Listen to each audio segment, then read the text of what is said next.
The World Bank says this country is the world's fastest growing economy and also the country with the biggest population boom, as well as holding the world's third largest coal reserves. No, we are not talking about China, but rather India. And just how that country factors into the Copenhagen climate talks is the focus of a unique summit today in Washington. Among the big names on hand, Stephen Chu, Todd Stern, and Al Gore.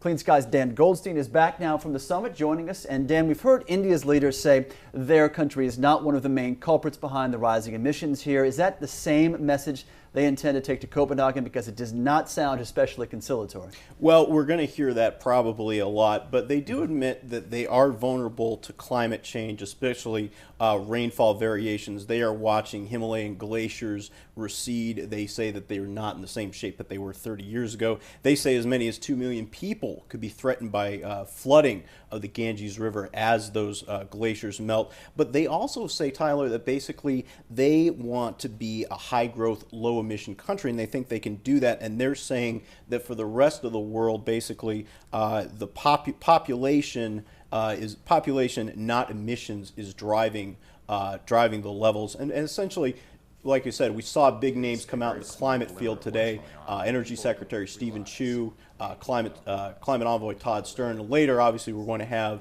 Al Gore. Now, Jamir Ramesh, India's Minister for the Environment, he said, "Don't let the perfect get in the way of the good" at Copenhagen. And he says that targets for emission cuts may still be a disagreement in the world, but the world agrees on a lot more than it disagrees. And what are these building blocks? Today, there is international agreement on the role of forestry as a source of mitigation as far as the developed world is concerned. This is true for countries like Brazil, Indonesia, Costa Rica, Papua New Guinea, India, China. Many countries would benefit from this, and also the United States and Japan would also benefit, because it's easier to buy and invest in forests in these countries as a way of cutting your own emissions rather than change your lifestyles by cutting your emissions in your own countries. In other words, offsets is a much easier option as far as the developed world is concerned. But all of us are agreed that some form of public domain technology sharing and some form of public-private form of technology sharing is essential in areas of both adaptation and mitigation. And here again, an agreement could be clinched.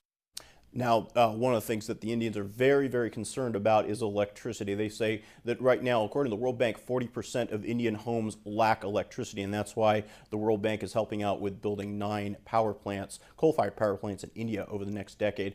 Of course, that's a big issue because the World Bank says that these coal-fired plants in the developing world, that benefit outweighs the environmental costs, as it were, of having coal-fired power plants. And Ramesh says that whatever is decided in Copenhagen, coal must still be part of it. If you're talking of climate change, if you're talking of energy, I think what is going to be important is the whole issue of clean coal. What we are going to do by way of investment to improve efficiencies in the coal sector and reduce the CO2 emissions. So renewables are important, nuclear is important, hydro is again an important energy resource, but hydro has other environmental consequences, which is now becoming increasingly apparent. And therefore, when we look at the entire energy sector, I think coal stands out as a very important energy resource, particularly since we have the world's third largest reserves of coal. But the way in which we are going to use this coal has to be substantially and significantly different than the way we have used it in the last 30 to 40 years. Now, U.S. envoy Todd Stern was there today, too, and he said India and the U.S. can work together, especially on the issue of climate change. I was deeply impressed by the natural affinity between the U.S. And India. There is a knowledge base, there's a technical base, there's a democratic foundation, there's rule of law. I mean, we have 2 major countries that are naturals to work together. I think it's going to be very important and really critical to the kind of political support that you need in the United States to really to get dollars to flow for anything, that progress be made both on clean energy and on climate. If these 2 things get disentangled or separated, you won't have the kind of support.